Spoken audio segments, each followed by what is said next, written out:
How to save battery on your Windows laptop. Hey guys, welcome back to the channel. In today's tutorial, we're going to see how you can easily save battery on your laptop. So let's just jump right in. First thing first, you need to go ahead and open up your task manager. Right click on the taskbar. From here, you can just simply tap on task manager. Once your task manager opens up, you need to go ahead and find your processes tab and find a app or program that's taking a lot of resources. All you have to do is just right click on it and then you can just end task for that particular process.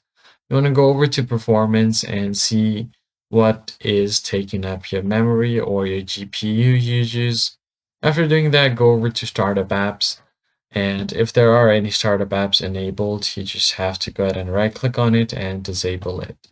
Disabling it will take a lot less of your battery and it will improve your battery life in the long run as well. The next step you need to do is go over to the search bar and search for control panel.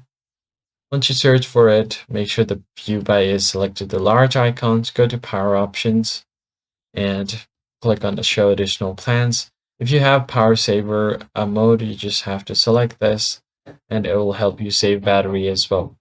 That's basically it, guys. If you found the tutorial helpful, hit the like button down below and subscribe. I'll see you guys in the next one.